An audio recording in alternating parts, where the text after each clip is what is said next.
I suppose for me, what do I like about working for them? I do think it is a brilliant organisation, and I do think that they do care for people.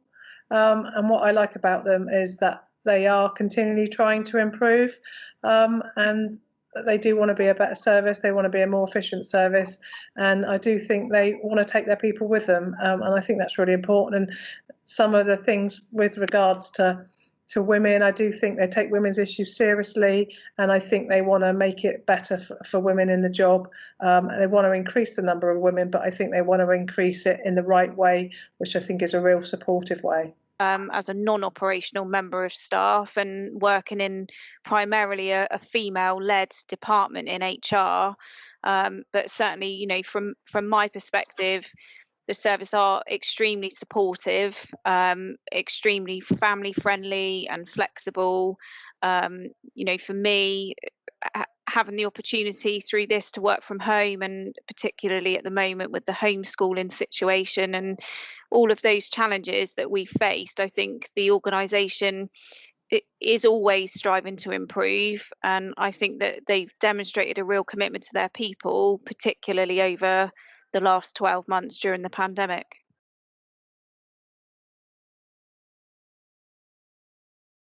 I hadn't even considered being a firefighter until I was well into my 30s. It hadn't been on my radar, so I can't say that it was a dream of mine or anything like that. But it was pointed out to me that maybe it could be a good job, and I had a good think about it and spoke to various people for quite a long time. And the more I thought about it, and if you've heard this loads of times from me before, I'm sorry, but I've got 2 daughters. They're 8 and 10. And this is, you know, there's still a lot more guys that do this job than girls.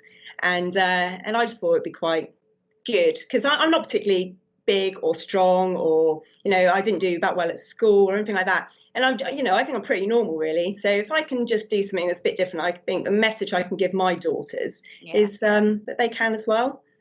And then to all other, you know, just mums or women who just, you know, just like me, really.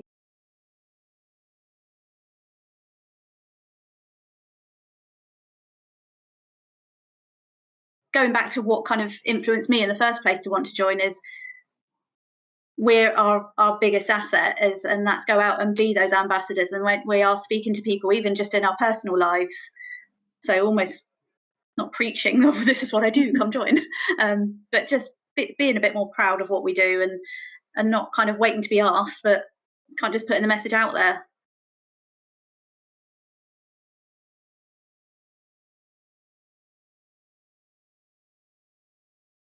I think something that you did a little while ago, Karen, which was really good, was making it very, very clear, mainly to the men on station, that the test that we go through is exactly the same. So the girls, the guys all do exactly the same. Because I know that when I first joined, there were still some people going, well, I'm not sure. I think the girls probably have it a little bit easier. And they'd heard all these stories about different services, and they thought maybe we had as well, where standards had been lowered. And I know you've been round and you've done that already, but it really, they like to hear that. I think that's quite important, and it's really helpful for us as well. I personally think, anyway.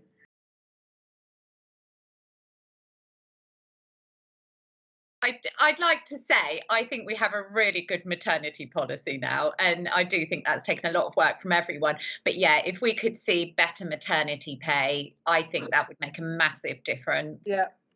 It would send a signal that, you know, we respect women, that we will support women through their careers. I think that would make a huge difference.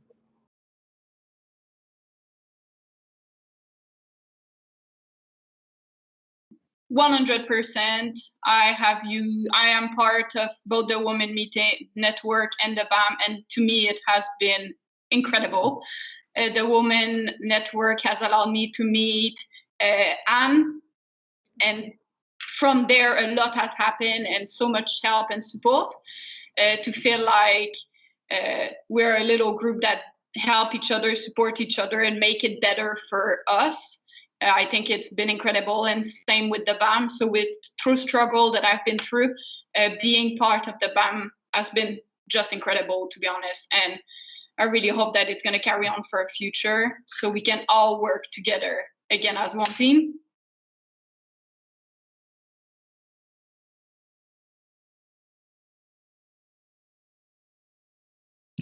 Mine was, I will try to influence others' beliefs and actions. Mine was the same, Karen. So I will try to influence others' beliefs and actions. And the reason I chose that one is that I think for me, I've learned that talking and personalising situations to other people has made a huge difference.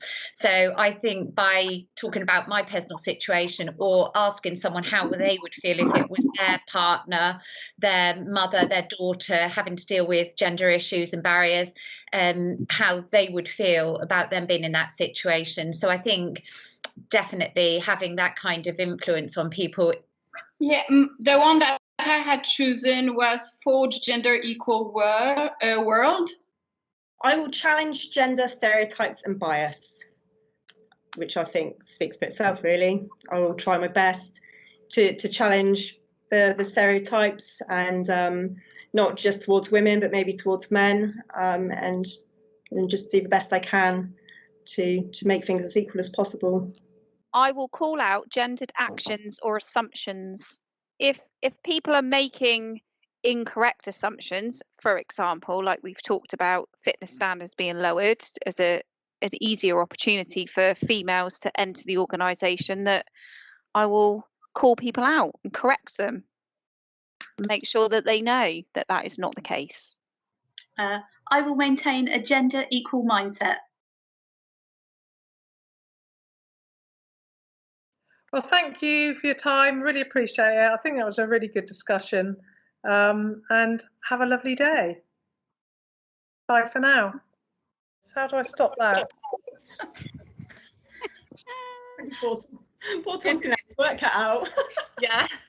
I've worked for the service for about 17 years now. No, I haven't. I just made that up. Cut that. I don't know how many years I've been here. How many years have I been here? Is that a big smile from Daphne because she does want to say something? Practicing for her interview next week. I was going to say, I can't top that.